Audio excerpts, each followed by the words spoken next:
Hello student, JSSC CGL technical में जो economics का सिलेबस डिसाइड किया गया है और वो इकोनॉमिक्स का सिलेबस है टफ।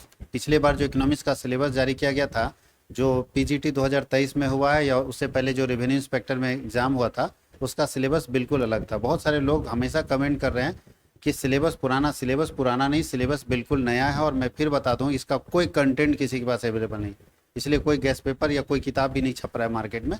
उसके पीछे रीज़न ये है कि सिलेबस बिल्कुल चेंज कर दिया गया। तो आपको नए सिलेबस के अकॉर्डिंग नोट्स मिलेगा। बहुत सारे ऐसे कैंडिडेट आज व्हाट्सएप ग्रुप में स्टूडेंट मैसेज किए हुए थे कि सर जब तक कंप्लीट नहीं होगा तब तक बैच लॉन्च नहीं कीजिए, ऐसा कीजिएगा तो 3-4 महीना लेट हो जाएगा। तो हम लोग लॉन्च कर दिए हैं बैच, धीरे धीरे कंटेंट उसमें अपलोड होता चला जाएगा। यूनिट 1 का कंप्लीट कंटेंट कल अपलोड हो जाएगा। कल हम लोग यूनिट 1 कंप्लीट कर लेंगे, तो कल हम लोग कोशिश कर रहे हैं कि कल अपलोड कर दें। और ये जो पढ़ा रहे हैं ये क्लास नोट्स आपके वीडियो के बगल में, जब आप एप्लीकेशन में कोर्स हमारा इनरोल होते हैं तो वीडियो जहाँ रहता है ना उसके बगल में ये क्लास नोट्स डाला रहता है। तो ये भी आपको, ये अलग है, क्लास नोट्स अलग है। ये जो हम पढ़ाने के लिए ये जो बनाए हुए हैं ये अलग है, और पीडीएफ अलग है। इस तरह का पीडीएफ नहीं देंगे तो प्रिंट करते करते थक जाएंगे हम लोग। ये पीपीटी मोड में बना हुआ है, पीडीएफ अलग है। पीडीएफ वाइट स्क्रीन में मिलेगा, पीछे बैकग्राउंड वाइट रहेगा, नीचे ब्लैक लिखा रहेगा, तो प्रिंट अच्छा जाएगा।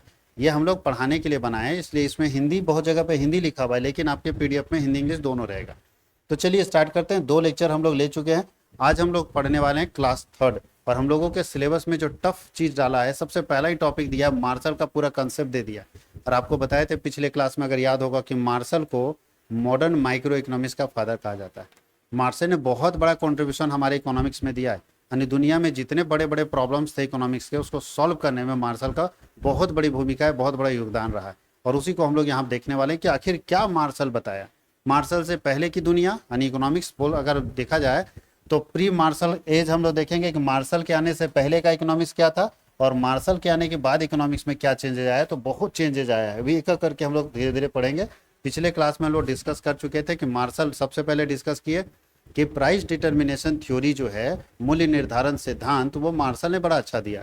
उससे पहले दुनिया में कुछ इकोनॉमिक्स ऐसे थे, कुछ अर्थशास्त्री ऐसे थे जो ये मानते थे कि किसी वस्तु का मूल्य निर्धारण केवल मांग के आधार पर होता है। आज भी अगर हम आपसे पूछेंगे तो आप बोलेगा डिमांड के आधार पर होगा सर। डिमांड ज़्यादा रहेगा तो प्राइस ज़्यादा कर देता है लोग, और जिस सामान का डिमांड कम है उसका प्राइस कम रहता है। आप खुद सोचे ना, जिसको खूब लोग खरीदेगा उसका प्राइस ज़्यादा होगा, और जिसको कम लोग खरीदेगा उसका प्राइस कम हो जाएगा। अरे कम में खरीदने वाला, कोई जामुन नहीं खरीद रहा है, जामुन पड़ा हुआ कोई नहीं खरीद रहा है, तो रेट गिर जाएगा। और जब ज़्यादा लोग भीड़ लगा देगा खरीदने के लिए तो वही महंगा हो जाएगा। तो बहुत सारे इकोनॉमिक्स ये मानते थे कि जो प्राइस डिटरमाइन होता है, मूल्य का निर्धारण किसी वस्तु का होता है तो डिमांड के कारण होता है। कुछ लोग ये मानते थे कि नहीं नहीं, सप्लाई के कारण होता है।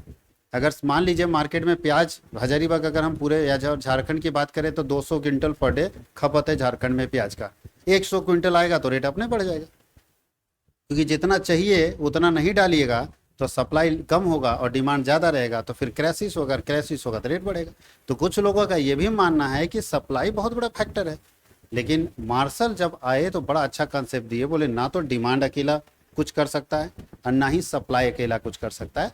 मार्केट में जो कीमत तय होगा किसी भी वस्तु का, वो डिमांड और सप्लाई के कॉम्बिनेशन से तय होगा। जहां डिमांड और सप्लाई एक दूसरे को कट करेगा उसी पॉइंट पर प्राइस डिटर्मिनेशन होगा। लेकिन सवाल है सर कौन से मार्केट में, मार्केट तो अलग अलग तरीके थे। तो हम आपको बताए थे ये जो कंसेप्ट मार्शल का दिया हुआ था, ये दिया है परफेक्ट कंपटीशन मार्केट के लिए। ठीक है, ये मोनोपोली मार्केट नहीं है और ना ही मोनोपोलिस्टिक कंपटीशन मार्केट है। ये जो कंसेप्ट है वो परफेक्ट कंपटीशन मार्केट है, जो हमने पिछले क्लास में आपको बहुत अच्छे से समझाया था। आज हम लोग चलते हैं 3rd लेक्चर की तरफ और स्टार्ट करते हैं। हम लोग आज पढ़ेंगे, पिछले क्लास में ये भी बताया था कि मार्शल बहुत बड़ा समस्या को सॉल्व कर दिए, इसीलिए इसको father of modern micro economics बोला जाता था। आज देखेंगे कि क्या है एसेंस ऑफ मार्शल रिवोल्यूशन। आखिर मार्शल ने कौन सी क्रांति की इकोनॉमिक्स के क्षेत्र में। मार्शल जो है, इनका पूरा नाम पूछ देता है बहुत बार, एल्फ्रेड मार्शल नाम है पूरा। ठीक है, बहुत बार पूछ देता है एमसीक्यू में मार्शल का पूरा नाम क्या है, क्योंकि आप लोगों का वही टॉपिक है। तो मार्शल ने एक गजब की क्रांति इकोनॉमिक्स के क्षेत्र में की है, उसके बारे में बात करते हैं। और आपको हम बता भी चुके हैं ये क्रांति, अगर आप गौर कीजिएगा तो ये क्रांति हमने आपको बता दिया। मार्शल ने दुनिया को पहली बार बताया, फर्स्ट टाइम। क्या बताया भाई दुनिया को पहली बार?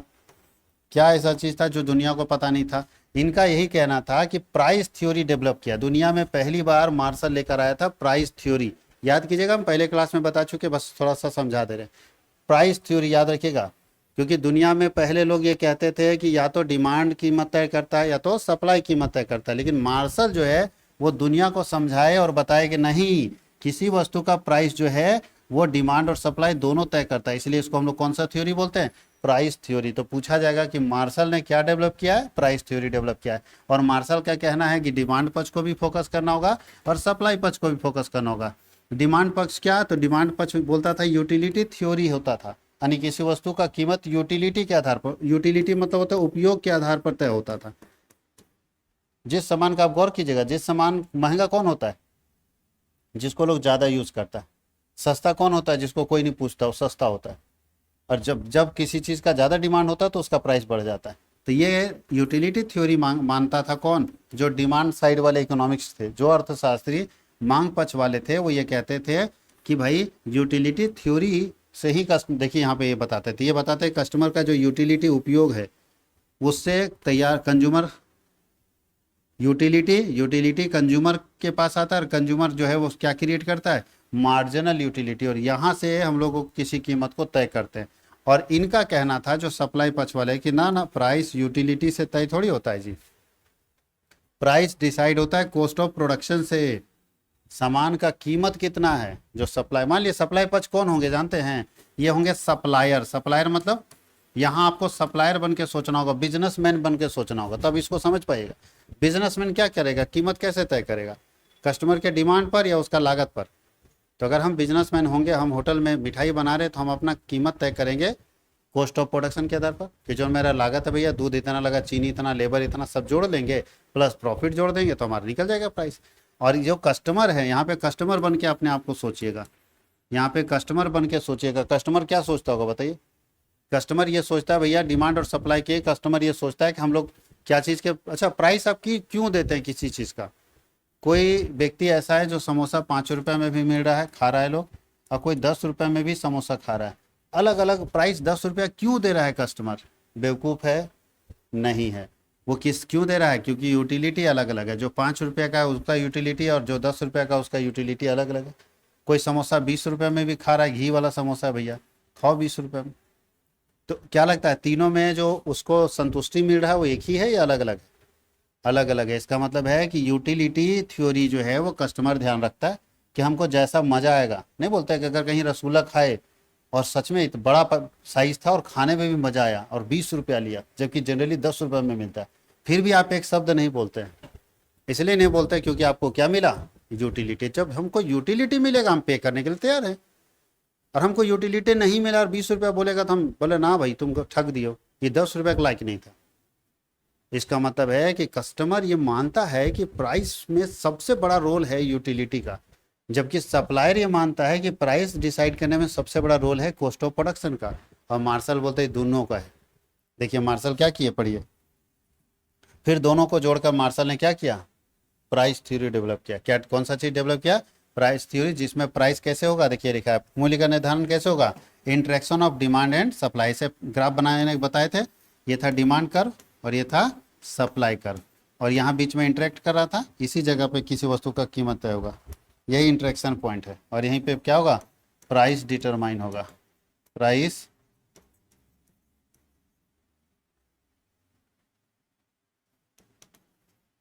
कोई दिक्कत है? कीमत यही तय होगा, यही बताए कौन? Professor martial.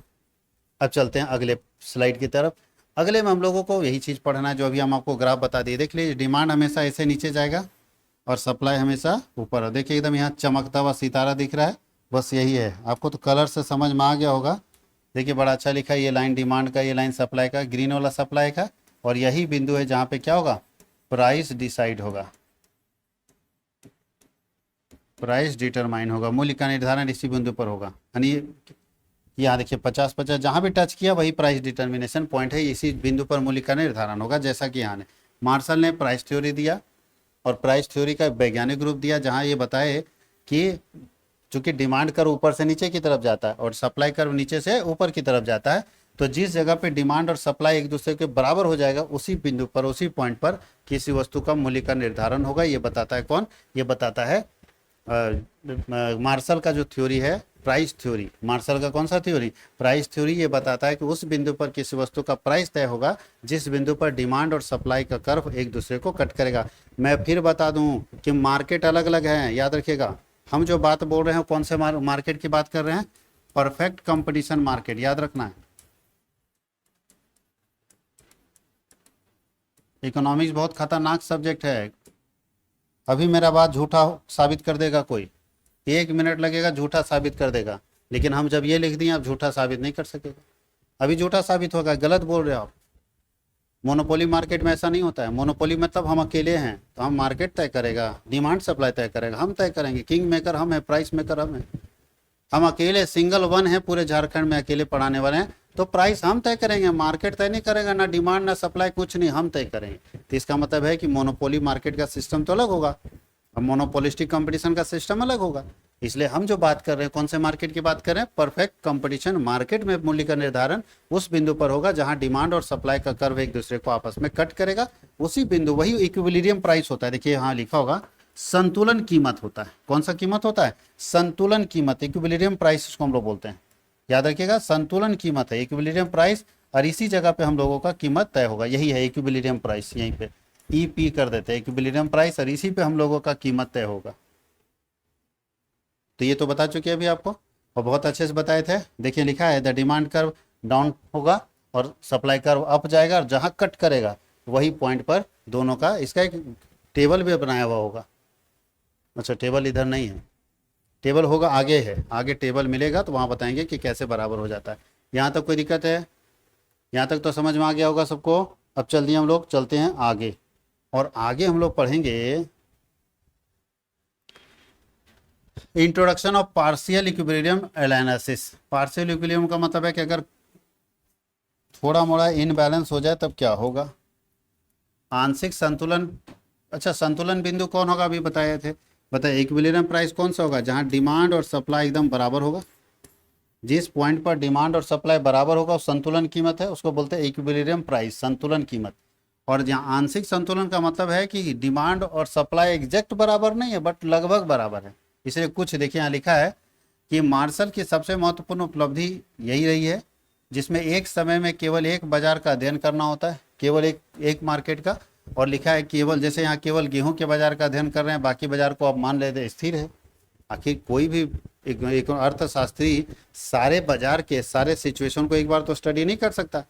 तो वो बोलता है मान लेते हैं कि जिस मार्केट का हम स्टडी कर रहे हैं केवल उसी को स्टडी करेंगे, बाकी को एज इट इज मान लेते हैं कि उसमें कोई परिवर्तन नहीं हो रहा है, तभी आप समझ पाएंगे। वही है यहाँ कि बाकी सब एक सा होने पर अन्य बातें स्थिर रहती है। आप सुने होंगे इकोनॉमिक्स में, if other things remain same, यदि अन्य बातें समान रही तो। ऐसा हम लोग क्यों कहते हैं? ऐसा इसलिए कहते हैं कि जब भी आप इकोनॉमिक्स पढ़ रहे होंगे हर एंगल से आप नहीं देख सकते हैं, आपको एक एंगल से देखना होगा, तो बाकी एंगल में ये बात लिखना होगा कि if other things remain same, यदि अन्य बातें समान रही तो ऐसा होगा।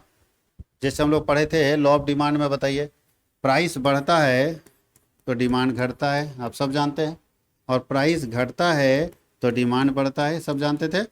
Higher the price lower the demand, और lower the price higher the demand. लेकिन इसको लिखने से पहले ये वर्ड जरूर बोलिएगा, यदि अन्य बातें समान रहे तो, if other things remain same. और नहीं तो हम आपको बताते हैं बहुत बार ऐसा होता है जहाँ प्राइस बढ़ता है फिर भी डिमांड बढ़ जाता है, ये नियमित फेल हो जाएगा। जैसे शादी विवाह के समय में सोना का प्राइस महंगा फिर भी सामान का खरीदारी ज़्यादा हो रहा है, तो आपका तो इकोनॉमिक्स फेल कर दिया लोग, यानी जनता आपके इकोनॉमिक्स को तो धजिया उड़ा दिया। इसका मतलब है कि आप ये शब्द जोड़ना मत भूलें, यदि अन्य बातें समान रहे तो। क्या शादी विवाह के समय में नॉर्मल मार्केट रहता है या मार्केट थोड़ा अपलिफ्ट रहता है? हर आदमी बोलता है लगन आ रहा है तो मार्केट चढ़ जाएगा। जब चढ़ जाएगा तो रेट तो चढ़ेगा ही। हम बात कर रहे हैं ऐसे मार्केट का जो जनरली हमेशा रहता है। हमेशा जिस तरह का मार्केट है अगर वैसा ही सिचुएशन रहेगा तो भैया ये लगेगा, तब आप देखिएगा कि प्राइस बढ़ेगा तो डिमांड क्या होगा? घट जाएगा। लेकिन ऐसा मार्केट जहाँ पे अचानक मार्केट में अगर चेंजेज आ जाए, नॉर्मल मार्केट नहीं रहे, अब दुर्गा पूजा का समय है, प्राइस बढ़ाने से क्या लगता है? डिमांड घट जाएगा? कोई नहीं घटाएगा और खाएगा लोग। 10 रुपये की चाट 15 रुपये में बेचता है दुर्गा पूजा में सब, और उमच के खाता है भीड़ में, कोई दिक्कत नहीं है। तो भैया प्राइस बढ़ रहा है फिर भी डिमांड बढ़ रहा है, क्यों? क्योंकि वो सिचुएशन नॉर्मल नहीं है। तो इसीलिए ये बात जरूर बोल लिखिएगा, if other things remain same, यदि अन्य बातें समान रही तो ये परिस्थिति लगेगा, और अगर अन्य बातें एबनॉर्मल रहा, असामान्य रहा, जो जनरली होता नहीं है, तो फिर ये नियम नहीं काम करेगा। यानी ये नियम वही काम करेगा जहां अन्य बातें समान रहे, if other things remain same. याद रखिएगा इस चीज को, जब तक सेम नहीं रहेगा ये काम नहीं करेगा। चलिए अब लिखा है तीसरा में, पहला समझ गया, दूसरा समझ गया, तीसरा टाइम एलिमेंट इन इकोनॉमिक्स अभी तो बताए थे। इकोनॉमिक्स में सबसे इंपॉर्टेंट होता है टाइम एलिमेंट। तीन तरह के टाइम होते हैं, एक होता है मार्केट पीरियड, यहाँ लिखा है चार तरह के टाइम में बांटा गया है। तो पहला होता है मार्केट पीरियड, यानी बहुत ही छोटा पीरियड, बहुत ही कम पीरियड, बहुत ही कम पीरियड, सबसे छोटा पीरियड होता है मार्केट पीरियड, जो एक दिन का होता है। मतलब जैसे तेल का प्राइसेस इंटरनेशनल मार्केट में, शेयर मार्केट में शेयर के प्राइसेस जो बढ़ते घटते हैं, ये मार्केट प्राइस होता है। अब सोचिए कितना, एक सेकेंड के अंदर शेयर का प्राइस नीचे चला जाता है, ऊपर चला जाता है। तो मार्केट प्राइस का मतलब सबसे छोटा समय, माइक्रो सेकेंड में अपलिफ्ट हो रहा है प्राइसेस। तो जब मार्केट में मतलब सेकेंडों में परिवर्तन हो रहा है प्राइसेस का, तो उसको हम लोग बोलते हैं market price. Very short run, बहुत छोटा पीरियड होता है। बहुत सारा ऐसा चीज है जिसको मार्केट प्राइस पर डिसाइड किया गया, जैसे शेयर का वैल्यू जब भी आप खरीदेंगे मार्केट प्राइस है। अब हो सकता है जिसमें आप बेचने जा रहे हैं, मान लो सेल करना आपको 300 शेयर, जब हम बेचने गए थे 100 रुपया कीमत था, जैसे अप्लाई कर रहे तब 95 हो गया, तो आपको कितना मिलेगा 95 रुपीज। यानी मार्केट में इतना तेजी से प्राइसेस बदलता है कि सेकेंडों नहीं लगता है, एक सेकेंड में प्राइस चेंज हो जाएगा, उसको हम लोग बोलते हैं मार्केट प्राइस। एक होता है शॉर्ट रन, शॉर्ट रन मतलब कुछ समय के लिए, मतलब लगभग 6 महीना, 5 महीना, 4 महीना, इस तरह का आपको दिखेगा। साल भर भी शॉर्ट रन होता है, जैसे आप देखिएगा आलू का कीमत लगभग एकदम 6-7 महीना सेम प्राइस में रहता है, बहुत ज़्यादा चेंज नहीं आता। जब उसका सीजन आता है तो थोड़ा नीचे जाता है, और जब उसका सीजन नहीं रहता है, जब खराब होने वाला सिचुएशन बरसात, तो थोड़ा महंगा चला जाता है। बट लगभग नॉर्मल एक ही जैसा रहेगा, ऐसा नहीं कि आज गए तो कल कुछ और, परसों कुछ और, ऐसा नहीं, लगभग एक जैसा। उसी को हम लोग बोलते हैं शॉर्ट रन पीरियड। अब मार्केट प्राइस का मतलब समझ में आ रहा है कि हमेशा चेंज हो रहा है। जैसे शेयर का प्राइस कभी भी फिक्स नहीं होता है, वो हमेशा चेंज होता है, माइक्रो सेकेंड में चेंज हो जाएगा। तो एक हो गया मार्केट प्राइस, जिसको हम लोग बोलते हैं वेरी शॉर्ट रन पीरियड। एक होता है शॉर्ट रन पीरियड जिसमें कुछ फैक्टर फिक्स होते हैं और कुछ फैक्टर वेरिएबल होते हैं। इसमें कुछ फैक्टर फिक्स होते हैं शॉर्ट रन में, और कुछ फैक्टर वेरिएबल होते हैं। लेकिन लॉन्ग रन में सारे के सारे फैक्टर वेरिएबल होते हैं, सारे के सारे फैक्टर वेरिएबल होते हैं। अब इसको समझिएगा कि शॉर्ट रन में, इसको आगे दिया है क्या, नहीं दिया। शॉर्ट रन ये मतलब ये तो माइक्रो है, किसी के समझ के समझ से परे है। बहुत कम समय मिलेगा फ्लक्चुएशन मार्केट में होने के लिए, बहुत कम, माइक्रो सेकंड में ये थोड़ा समय मिल जाता है। तो अगर मान लीजिए कि शॉर्ट रन के लिए हम कोई बिजनेस चला रहे हैं, तो हमारा क्या होगा जानते हैं, यहाँ दो फैक्टर होगा, fix factor plus variable factor. Fix plus variable दोनों फैक्टर होगा, फिक्स फैक्टर भी होगा, वेरिएबल फैक्टर भी होगा। क्या होता है फिक्स फैक्टर, क्या होता क्या है, और वेरिएबल फैक्टर क्या होता है, समय वही बात लिखा है। तो याद रखिएगा, प्रोडक्शन में दो तरह के फैक्टर्स लगते हैं, दो तरह के साधन लगते हैं, एक होता है फिक्स और एक होता है वेरिएबल। जैसे हम अपना पढ़ा रहे हैं यहाँ पे, तो दो तरह के हमारे फैक्टर्स लगे हैं, दो तरह का पैसा लगा हुआ है। एक फिक्स, जो हमारे ये डिजिटल बोर्ड है, ये कैमरा है, कंप्यूटर सिस्टम है, ये हमारा फिक्स फैक्टर है। और वेरिएबल फैक्टर क्या होगा, बिजली बिल जितना ज़्यादा पढ़ाएंगे उतना खर्चा लगेगा। वेरिएबल फैक्टर और क्या होता, फिक्स फैक्टर में रेंट भी आएगा, रेंट भी मेरा फिक्स है, कितना लगेगा ही लगेगा, ज़्यादा पढ़ाइए कम पढ़ाइए। तो कुछ फैक्टर होते हैं फिक्स और कुछ फैक्टर क्या होते हैं वेरिएबल। अब क्यों फिक्स और क्यों वेरिएबल होते हैं उसको समझिएगा। अब एक बात बताइए, अगर आपको पता हो कि हम बस चलाने, बस का बिजनेस आपका है, और आपको पता है कि हम शॉर्ट रन के लिए बिजनेस चलाने, यानी 1 साल बाद बिजनेस बंद कर देंगे। शॉर्ट रन मतलब कि 1 साल, मान लेते हैं 1 साल के बाद आप बिजनेस बंद करने के प्लान में हैं, और जिस रूट से आपकी बस आती है उस रूट में बहुत भीड़ होने लगा, पूरा बस खचाखच भरने लगा, क्या कीजिएगा। 1 साल में आपको बंद करना, ध्यान रखिएगा, आप बंद करने वाले हैं, शॉर्ट रन का ही बिजनेस है, यानी 1 साल का ही बिजनेस है। क्या करिएगा बताइए, नया बस खरीद लेंगे, क्या करिएगा। 1 साल के अंदर बिजनेस बंद करना है, तो क्या कोई नया बस खरीदने का सोचेगा, नहीं सोचेगा, क्योंकि शॉर्ट रन है। तो क्या सोचेगा बताइए, क्या चाहेगा वो यही चाहेगा कि मेरी बस एक बार आ रही है, इसी रूट में दोबारा कहीं नहीं पहुंचा का जाए, हजारीबाग पहुंचा दिए फिर दोबारा वापस पहुंच गए, ये कर सकता है, नहीं 2 ट्रिप करा सकते हैं, लेकिन नया बस नहीं खरीद सकते हैं अगर आप शॉर्ट पीरियड में सोच रहे हैं। तो इसका मतलब यहाँ बिजनेसमैन क्या किया, एक फैक्टर यानी बस को फिक्स कर दिया कि एक ही गो रहेगा, और बाकी फैक्टर वेरिएबल कर दिया, उसमें डीजल डालने लगा, ड्राइवर ज़्यादा चढ़ा दिया कि 2 ड्राइवर रहेगा तो जल्दी आना जाना होगा, ये कर सकते हैं। वेरिएबल फैक्टर को हम चेंज कर सकते हैं, लेकिन फिक्स फैक्टर को हम छेड़छाड़ नहीं सकते हैं, अगर हमको शॉर्ट पीरियड तक बिजनेस चलाना है तो। लेकिन अगर किसी को लंबे समय तक बिजनेस चलाना है तब, तो जैसे उस रूट में उसका जो है पैसेंजर बढ़ने लगेगा, अगला नया बस लेकर आ जाता है। तो ये हो जाता है लॉन्ग रन। लॉन्ग रन में सारे फैक्टर वेरिएबल होंगे, कोई फिक्स फैक्टर नहीं होता है। लॉन्ग रन में कोई भी फिक्स फैक्टर नहीं होता है, सारे फैक्टर क्या होते हैं वेरिएबल होते हैं, और शॉर्ट रन में जो है वो फिक्स फैक्टर भी होता है और वेरिएबल फैक्टर भी होता है। शॉर्ट रन में फिक्स फैक्टर भी होता है और वेरिएबल फैक्टर भी होता है। और एक हो गया सेकुलर पीरियड, मतलब बहुत लंबा समय, 10 साल, 10 साल का जो गैप होता है ना उसको सेकुलर पीरियड बोलते हैं। 10 साल के अंदर दो चीज, टेक्नोलॉजी और पॉपुलेशन दोनों में चेंजेस आएगा। टेक्नोलॉजी और पॉपुलेशन दोनों में, हर 10 साल में एक बिजनेस का ट्रेंड होता है कि हर 10 साल में टेक्नोलॉजी और पॉपुलेशन दोनों में चेंजेस आएगा, और वही चेंजेस हम लोग यहाँ पे देखने वाले।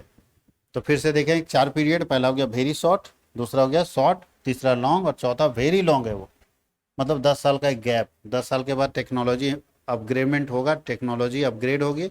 और यहाँ पे तो यह है टाइम एलिमेंट, देख लिया इकोनॉमिक्स में कि हर समय टाइम चेंज होता है इकोनॉमिक्स के हिसाब से। अब यहाँ देखिए हम लोगों को जो पढ़ना है वो पढ़ना है इसके अंदर सबसे पहले इलास्टिसिटी ऑफ डिमांड। तो डिमांड के बारे में हम लोग पढ़ेंगे, उसका इलास्टिसिटी क्या होता है। इलास्टिसिटी का मतलब पहले लॉ ऑफ डिमांड पढ़ें तब इलास्टिसिटी समझ में आएगा। वैसे थोड़ा सा समझा देते हैं। इलास्टिसिटी ऑफ डिमांड को ये इसी को डिफाइन कर देते हैं, यहाँ डेफिनेशन यही दिया हुआ है, देखिए। बोलिएगा सर फॉर्मूला को डिफाइन कर दीजिए, सबसे बेस्ट है।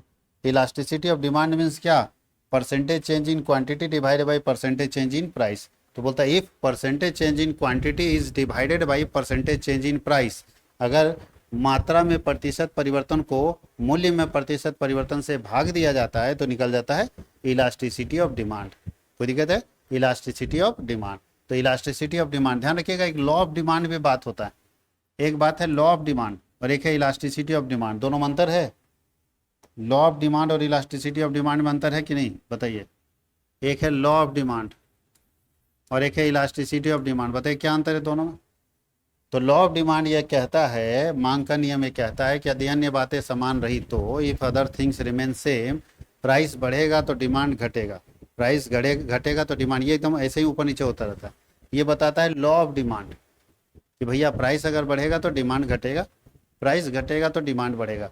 लेकिन इलास्टिसिटी उससे ज़्यादा बताता है। अब बताइए कि आप इकोनॉमिक्स पढ़ के ये बता रहे हैं कि प्राइस बढ़ेगा तो डिमांड घटेगा, आप इतना इकोनॉमिक्स में ज्ञाता हैं और आप यही बता रहे हैं बस कि प्राइस बढ़ेगा तो डिमांड घटेगा और प्राइस घटेगा तो डिमांड बढ़ेगा। ये तो हम अनपढ़ आदमी से भी पूछेंगे तो बता देगा।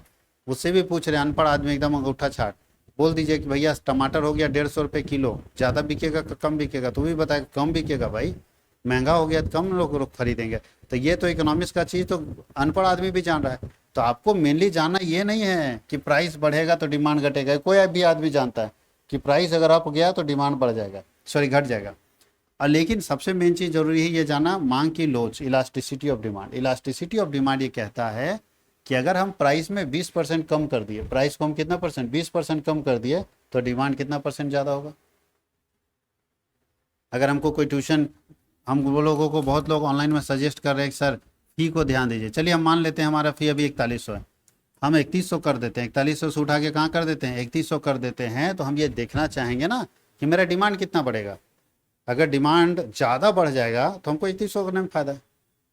तो यही बात ध्यान रखिएगा, अगर हम 10% प्राइसेस कम करेंगे तो उसका मेरे डिमांड पर कितना असर पड़ेगा, और अगर हम 10% प्राइसेस बढ़ाएंगे तो उसका डिमांड पर कितना असर पड़ेगा। तो परसेंटेज में अगर निकालना हो तो उसके लिए हम लोग यूज करते हैं इलास्टिसिटी ऑफ डिमांड। क्या यूज करते हैं, इलास्टिसिटी ऑफ डिमांड। उपभोक्ता की बचत, कंज्यूमर सरप्लस, बहुत बड़ा कंट्रीब्यूशन रहा है कंज्यूमर सरप्लस का कंसेप्ट देने में। मार्शल का बहुत बड़ा कंट्रीब्यूशन है, देखो लिखा भी है, मार्शल का एक महान योगदान है जो कंज्यूमर सरप्लस के लिए बताया। कंज्यूमर सरप्लस का मतलब क्या होता है, ये कि कंज्यूमर सरप्लस में कब जाएगा, जब उसका total utility TU minus production into quantity, sorry price into quantity कर देंगे। तो प्राइस इंटू क्वांटिटी में TU माइनस कर देंगे तो निकल जाएगा कंज्यूमर सरप्लस। कंज्यूमर सरप्लस निकालने के लिए क्या करना होगा, टोटल यूटिलिटी में माइनस करना होगा प्राइस इंटू क्वांटिटी, यानी हमको टोटल यूटिलिटी कितना मिला और कितना पे किए। अगर हमको यूटिलिटी 20 के बराबर मिला और हम उसके लिए सिर्फ 18 रुपये पे किए तो 2 रुपये हमारा सरप्लस का लाएगा। बहुत बार ऐसा होता है जब आप सरप्लस में चले जाते हैं, उस समय आप पैसे का महत्व नहीं समझते, बहुत प्यास लगा हुआ है, क्या कीजिएगा बताइए, बहुत प्यास लगा हुआ है, लग रहा है कि अगर पानी नहीं मिलेगा तो जान निकल जाएगा, क्या कर सकते हैं बताइए। उस समय कोई आदमी, जनरली 20 रुपये में पानी का बोतल बिकता है, उस समय एक आदमी आया, बोला हम 30 रुपये लेंगे तभी पानी की बोतल देंगे। और आप बहुत प्यासे हैं, कोई ऑप्शन आपके पास नहीं है, अरे क्या अकेला आदमी मिला, बोला 30 रुपये लेंगे तब पानी की बोतल देंगे। क्या कीजिएगा आप, 30 रुपये लीजिएगा कि नहीं दीजिएगा, कि नहीं दीजिएगा, आप दे दीजिएगा। क्यों, क्योंकि आपको जो सेटिस्फेक्शन मिलेगा उससे ज़्यादा मिलेगा। 30 रुपये का पानी, यानी 10 रुपये हमसे ज़्यादा लिया, फिर भी पानी पी के 10 मिनट 2 मिनट बैठेंगे तो बोलेंगे बहुत बहुत धन्यवाद भाई, आप नहीं रहते तो जान निकल जाता। यानी वहाँ हम लोग पैसे को ध्यान नहीं दिए, वहाँ हम देखे कि हमको कितना संतुष्टि मिल रहा है।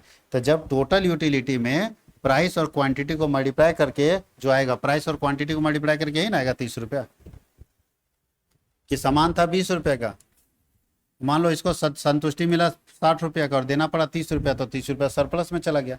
यही बात आपको यहाँ देना है कि कंज्यूमर सरप्लस में कब जाएगा, जब टोटल यूटिलिटी में माइनस कर देंगे जो पैसा दिया और जो क्वांटिटी, यानी total cost, total utility minus total cost equal to consumer surplus. और अगर कहीं उल्टा हो गया तो डेफिसिट आ जाएगा। उल्टा हो जाएगा तो क्या आएगा, डेफिसिट, घाटा हो जाएगा। घाटा कब होगा, जब हम पे ज़्यादा किए और यूटिलिटी हमको कम मिला, पे हम ज़्यादा किए और यूटिलिटी हमको कम मिला। तो यहाँ लिख देते हैं डेफिसिट कब होगा, लॉस कब होगा,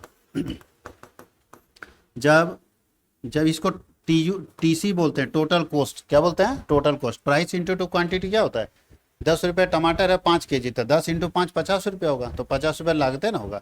तो टीसी में टीयू अगर माइनस करेंगे तो डेफिसिट हो जाएगा, और टीयू में टीसी माइनस करेंगे तो सरप्लस होगा। जब दोनों बराबर होगा तो संतुलन कीमत होगा, इक्विलिब्रियम प्राइस होगा, और वही कीमत पर मूल्य का निर्धारण होता है।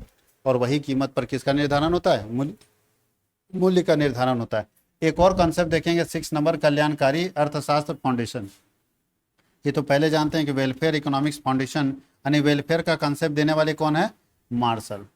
मार्शल ने दुनिया को वेलफेयर कंसेप्ट दिया। साथ ही साथ मार्शल ने कंज्यूमर सरप्लस और प्रोड्यूसर सरप्लस को भी बताया। ठीक है, बाद में इस कंसेप्ट को पीगू जो अर्थशास्त्री थे उन्होंने इसको डेवलप किया, लेकिन कंज्यूमर सरप्लस और प्रोड्यूसर सरप्लस को बताया कि कहाँ पे कंज्यूमर सरप्लस में चला जाता है और कहाँ पे प्रोड्यूसर सरप्लस में जाता है। कंज्यूमर सरप्लस समझ में आया, कब होगा कंज्यूमर सरप्लस, जब हमारा टोटल यूटिलिटी ज़्यादा होगा और टोटल कॉस्ट कम होगा। टोटल यूटिलिटी ज़्यादा होगा और टोटल कॉस्ट कम होगा, तो ऐसी स्थिति में हम सरप्लस में चले जाते हैं, और अगर उल्टा रहा तो हम लॉस में चले जाएंगे। तो कंज्यूमर सरप्लस समझ में आया कि एक कंज्यूमर कब सरप्लस में जा रहा है, जब उसका टोटल यूटिलिटी ज़्यादा होगा, टोटल कॉस्ट उसके कंपेरिजन में कम होगा, तो कंज्यूमर सरप्लस में। यानी 3 कंसेप्ट हम लोग पढ़ेंगे। इलास्टिसिटी ऑफ डिमांड में भी बहुत बड़ा योगदान रहा है मार्शल का, कंज्यूमर सरप्लस में भी, और वेलफेयर इकोनॉमिक्स में भी, वेलफेयर कंसेप्ट में भी जो है मार्शल का बहुत बड़ा योगदान रहा है। तो यहाँ से बहुत सारे क्वेश्चन आपको पूछे जा सकते हैं कि कौन है भैया, किसने जो है कंज्यूमर सरप्लस का कंसेप्ट दिया, प्रोड्यूसर सरप्लस का कंसेप्ट कौन दिया, है ना, वेलफेयर इकोनॉमिक्स फाउंडेशन किसने रखा, तो ये सब प्रोफेसर मार्शल है। तो यहाँ से भी हम लोग बहुत सारा जो है क्वेश्चन कर सकते हैं। अब देखिए यहाँ पे छोटा सा चीज, आधुनिक अर्थशास्त्र पर प्रभाव, इम्पैक्ट क्या है मार्शल का। आज के समय जो नया इकोनॉमिक्स देख रहे हैं, मॉडर्न इकोनॉमिक्स उसको बोलते हैं, तो मॉडर्न इकोनॉमिक्स में जो है मॉडर्न इकोनॉमिक्स में मार्शल का क्या इम्पैक्ट पड़ा है, तो ध्यान रखिएगा। बोलता है आज व्यष्टि अर्थशास्त्र के लगभग सभी अध्याय मार्शल से प्रभावित है। जो भी चैप्टर आप पढ़ेंगे सब में मार्शल का कंसेप्ट दिखेगा। जो भी चैप्टर डिमांड पढ़िए तो मार्शल का कंसेप्ट दिखेगा, सप्लाई थ्योरी में मार्शल दिया है, प्राइस डिटर्मिनेशन मार्शल दिया भी पढ़े, इलास्टिसिटी मार्शल दिया है, कंज्यूमर सरप्लस मार्शल दिया, मार्केट इक्विलिब्रियम मार्शल दिया। यानी जो भी कंसेप्ट अभी आप पढ़ रहे हैं, मतलब माइक्रो इकोनॉमिक्स के फील्ड में, माइक्रो इकोनॉमिक्स के फील्ड में मार्शल की बात तो माननी ही पड़ेगी। मैक्रो में ज़रूरत नहीं है, मैक्रो में उतना ज़रूरत नहीं है, लेकिन माइक्रो में मार्शल के बिना आप इकोनॉमिक्स नहीं पढ़ सकते। तो मार्शल को मानना पड़ेगा, क्योंकि हर जगह मार्शल का कंसेप्ट है। अब इसका क्रिटिसिज्म लिखा है, क्या लोग सब लोग तारीफें करते हैं मार्शल का। इसका अगर क्रिटिसाइज नहीं हुआ होता तो इसका मतलब तीसरा कंसेप्ट तो दुनिया में आता ही नहीं, 2 ही कंसेप्ट रह जाता, लोग इसको ही सही मान लेते। लेकिन कुछ विद्वान इसको गलत मानते हैं। गलत इसलिए मानते हैं क्योंकि अवास्तविक धारणाएं हैं, कुछ ऐसे एजम्पशंस है जो अनरियलिस्टिक है, जो वास्तविक दुनिया में संभव ही नहीं है। बहुत सारा ऐसा अवधारणा है जो अनरियलिस्टिक है, जिसका वास्तविक दुनिया से कोई लेना देना नहीं है। तो बहुत लोगों को लगता है कि ऐसा नहीं होना चाहिए, अवास्तविक मान्यताएं। दूसरा, आंशिक संतुलन सीमा, पार्शियल इक्विलिब्रियम लिमिटेशन। केवल एक बाजार का अध्ययन आप अगर करेंगे तो सही नहीं है, जबकि अभी हम आपको बोल रहे थे कि अगर एक बाजार का अध्ययन करें तो बाकी बाजार को स्टैटिक रखना होगा, स्थिर रखना होगा। लेकिन होना ये चाहिए कि सारे बाजार का अध्ययन करेंगे तब अच्छा है। तो ये यहाँ पे एक बीमारी है कि ये पूरे सारे मार्केट को एनालिसिस नहीं करता, केवल एक मार्केट को, क्योंकि माइक्रो है ना, तो माइक्रो में छोटे लेवल को एनालिसिस करेगा। तीसरा है स्थैटिक विश्लेषण, यानी इसका विश्लेषण गतिशील परिवर्तनों के लिए पर्याप्त नहीं है। यानी बहुत तेजी से जहाँ चेंज हो रहा है वहाँ पे ये काम नहीं करेगा। ये वही काम करेगा जहाँ चेंज नहीं के बराबर होगा। जहाँ पे चेंज नहीं के बराबर होगा वहीं ये काम करेगा। और परस्पर निर्भरता की उपेक्षा, बोलता है ये एक बाजार के दूसरे बाजार को प्रभाव डालने पर नज़रअंदाज कर देता है। यानी ये सब एक दूसरे के ऊपर डिपेंड है कि एक मार्केट दूसरा मार्केट तीसरे मार्केट सब एक दूसरे के ऊपर निर्भर है, ये भी एक समस्या है। इसलिए बाद में ध्यान रखिएगा, वालरस नाम का एक विद्वान आया जिन्होंने क्या दिया, जनरल इक्विलिब्रियम थ्योरी को डेवलप किया था इसके कंसेप्ट के बाद। क्योंकि इसका कंसेप्ट को बहुत लोग बोल रहा है, बुराई कर दिया कि ये गलतियां हैं, इसके कंसेप्ट में कुछ गलतियां थी, तो उस गलती के कारण ही मार्शल के कंसेप्ट को छोड़ के तो बाद में एक विद्वान आया जिसका नाम क्या था, वालरस, लियोन वालरस, और उसने मार्शल के कंसेप्ट के अलावा एक नया कंसेप्ट दिया जिसका नाम है जनरल इक्विलिब्रियम थ्योरी।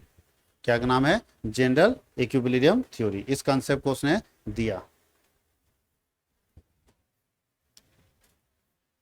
अब मार्शल विश्लेषण की मूल अवधारणा क्या है, तो ध्यान रखिएगा, अगर मार्शल के बारे में पढ़ रहे हैं और मार्शल का विश्लेषण करना चाहते हैं तो मेन 3 चीज पे फोकस करना होगा, प्राइस, डिमांड और सप्लाई। यानी मार्शल का मेन जड़ यही तीनों है, प्राइस, डिमांड और सप्लाई।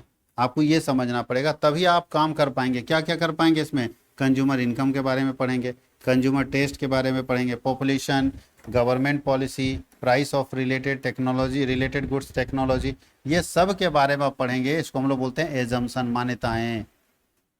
मान्यता मतलब क्या होता है, ये सोच के चलना होगा, मान के चलना होगा। अगर इसमें मान्यता में चेंज होगा ना तो फिर आपका ये काम नहीं करेगा। जैसे हम चलिए पॉपुलेशन की बात कर रहे हैं, अभी जो जनसंख्या उसके हिसाब से डिमांड सप्लाई है। पॉपुलेशन अचानक घट जाएगा तो डिमांड क्या होगा, धड़ाम से नीचे जाएगा। पॉपुलेशन बढ़ जाएगा तो डिमांड ज़्यादा हो जाएगा। तो पॉपुलेशन भी एक फैक्टर है, पॉपुलेशन भी एक फैक्टर है जिसको ध्यान रखना होगा आपको।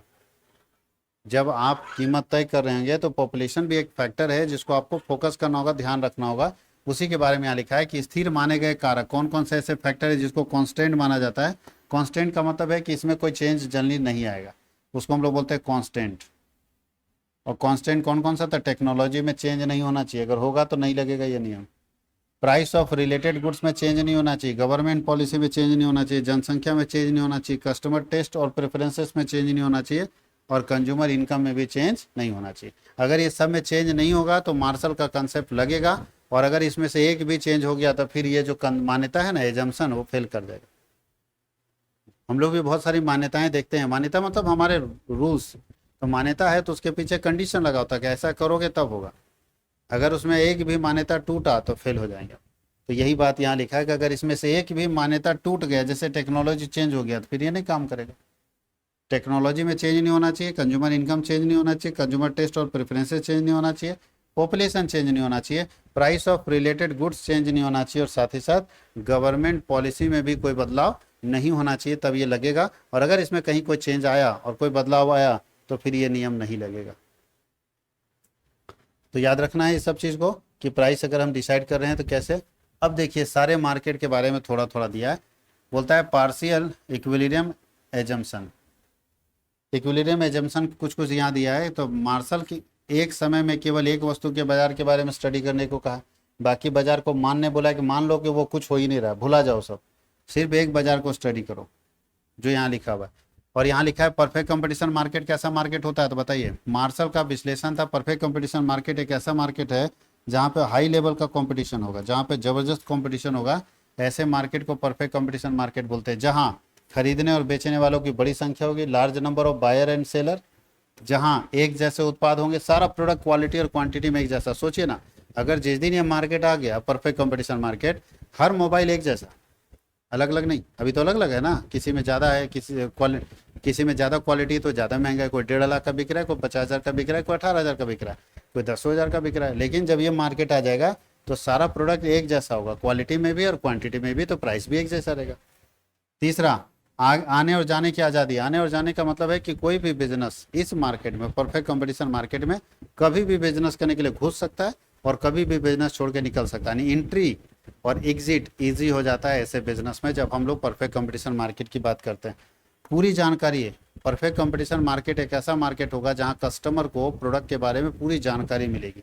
और लास्ट है, कोई ट्रांसपोर्टेशन कॉस्ट नहीं। यानी परफेक्ट कंपटीशन एक मार्केट एक ऐसा मार्केट होगा जहाँ पे आपसे ट्रांसपोर्टेशन कॉस्ट नहीं लिया जाएगा। जैसे आप लोग देखिएगा, दिल्ली में कोई सामान मिल रहा है 13,000 में, और रांची में, यहाँ हजारीबाग में पता करते हैं तो बोलता है 15,000, तो बोलता है ऐसा क्यों भैया, 2,000 क्यों ज़्यादा बता रहे हो? तो बोलता है कि लाने का भाड़ा नहीं लगता है। इसका मतलब है कि लाने का जो भाड़ा है वो दुकानदार अभी तक कस्टमर से वसूल रहा है, लेकिन जब ये मार्केट आएगा ना तो लाने का भाड़ा बिजनेसमैन अपने पैकेट से देगा, कस्टमर से नहीं वसूलेगा। वही लिखा है नो ट्रांसपोर्टेशन कॉस्ट, कभी भी कोई ट्रांसपोर्टेशन कॉस्ट नहीं लिया जाएगा अगर मार्केट परफेक्ट कंपटीशन मार्केट है तो। यहाँ तो कोई दिक्कत है? अरे परफेक्ट कंपटीशन एक ऐसा मार्केट है जहाँ पे कोई भी सेलर अकेले चाह के भी तो प्राइस को चेंज नहीं कर सकता। अब ये नहीं सोच सकते कि हम अकेले मार्केट में प्राइस चेंज कर देंगे, पॉसिबल ही नहीं। परफेक्ट कंपटीशन मार्केट में एक सप्लायर का कोई रोल नहीं है, वो समझिए कि कीड़े मकोड़े जैसा है, कोई मतलब ही नहीं है भैया। एक सप्लायर चाह के भी प्राइस को अफेक्ट नहीं कर सकता, प्राइस को चेंज नहीं कर सकता under perfect competition market. Perfect competition market में कोई भी जो है प्राइस को अकेले चेंज नहीं कर सकता। सप्लायर वो चाहेगा कि हम प्राइस को बदल दे, संभव नहीं। हाँ मोनोपोली में कर सकता है, मोनोपोली में अकेले दादागिरी है तो वो प्राइस को चेंज कर सकता है, लेकिन जो परफेक्ट कंपटीशन मार्केट है इसमें एक अकेला व्यक्ति प्राइस को चेंज नहीं कर सकता, इसमें कोई परिवर्तन नहीं कर सकता। तो आज हम लोग यहीं तक रखेंगे, यहाँ तक कोई दिक्कत नहीं होना चाहिए। अब अगले क्लास में हम लोग डिस्कस करेंगे रेशनल बिहेवियर एजम्पशन। क्या डिस्कस करने वाले हैं? Rational behaviour assumption. तो आज का क्लास कैसा लगा कमेंट सेक्शन में ज़रूर बताइएगा। और अगर आप अभी तक कहीं जुड़े नहीं हैं तो आप अपनी तैयारी को मजबूत करने के लिए आप हमारे साथ जुड़ सकते हैं। जुड़िए और अपनी तैयारी को मजबूत कीजिए। बहुत बहुत धन्यवाद।